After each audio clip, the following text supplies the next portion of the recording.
Alright, Square. What's up, guys? It's your boy McKinley Crain here. Today I'm going to be doing my spoiler-free movie review of the 2008 James Bond movie, Quantum of Solace. Now let's get into it.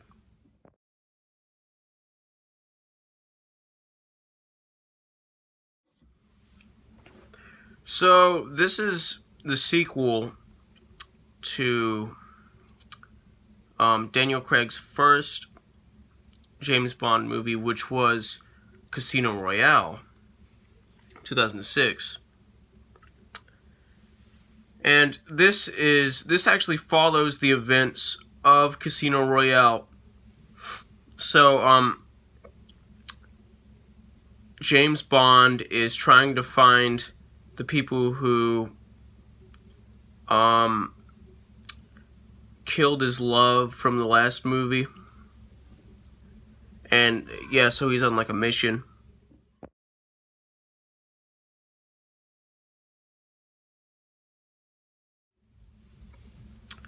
And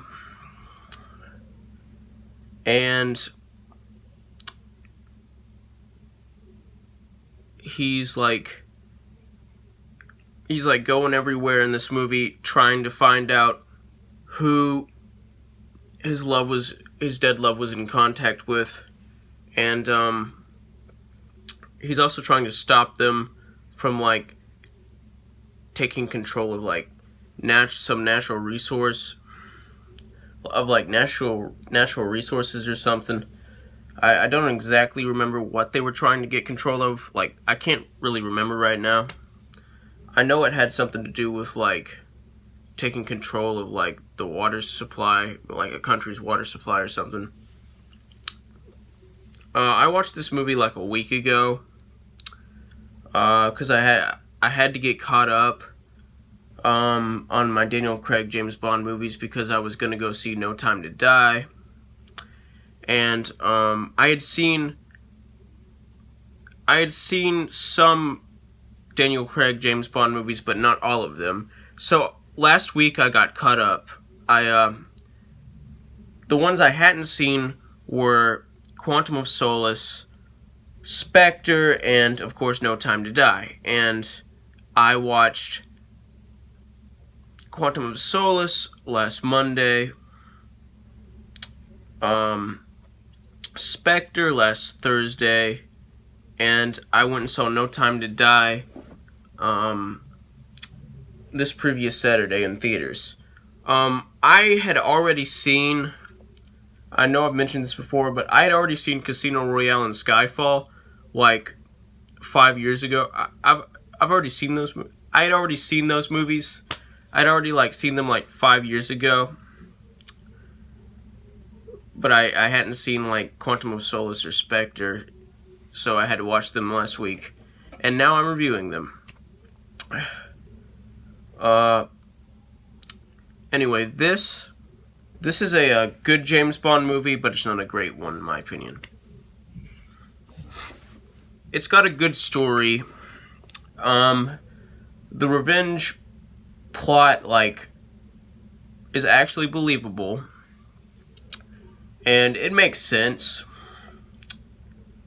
And it works. It's a good plot.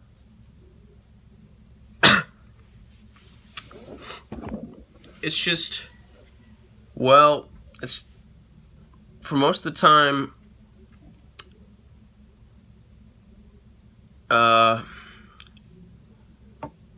it's a great plot, but it doesn't go greatly along with this movie. It goes like it works with this movie, it's good with this movie, it's just not great with this movie. And the action in this movie is most of the time great. Sometimes it falls into like the good but not great territory, but most of the time it's great. The pacing is good but not great. Sometimes the pacing feels like it could be a little more a little more fast or a little more slow. It's still good pacing and it still works, but, you know, it could be better, if that makes sense. But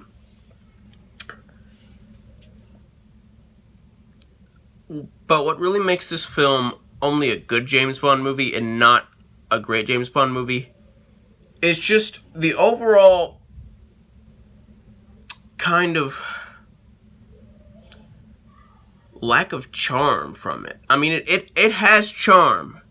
Don't get me wrong, this is a good movie. It has charm.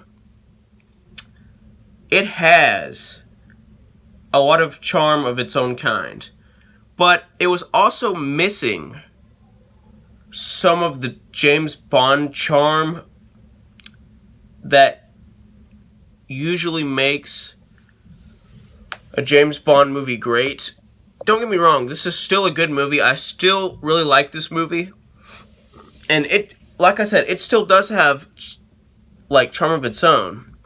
But it's missing, like I said, it's missing,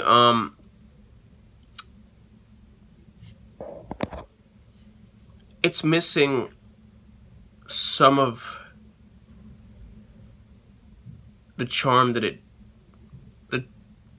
the James Bond charm, if that makes sense. Just the natural James Bond charm that makes most James Bond movies great. You know what I'm saying? And we get a little bit of that, but I just wish that this movie had more of that. It's a good movie. It's got great acting for the most part. It's really fun. The ending was very satisfying. It's dark and gritty, and I love that. It's worth a watch. And it's not a great movie. I take that back. It's a good movie. It's a really good movie. It's almost great, but it's not great. It's really good though. Is it I wouldn't say it's a disappointment compared to Casino Royale, because they're both good. They're both like good movies. Casino Royale is great. While this is only like a good movie, but they're both like high quality movies, if that makes sense. So I wouldn't call this movie a disappointment compared. It's not a disappointment at all. Like, generally, this movie is not a disappointment at all. And it's not even a disappointment, in my opinion, when compared to Casino Royale. Or Letdown. But it's not nearly as good as Casino Royale. That being said, it's still a good movie, and it's still worth watching, and there's a lot of good character chemistry in this movie, and a lot of great action, and a lot of fun, and a lot of thrills, and a lot of good stunts, and a lot of good CG, and some good villains. The stunts and CG were actually great. And it's got some good humor in there. And it's worth watching. It's a good movie, and I enjoyed it.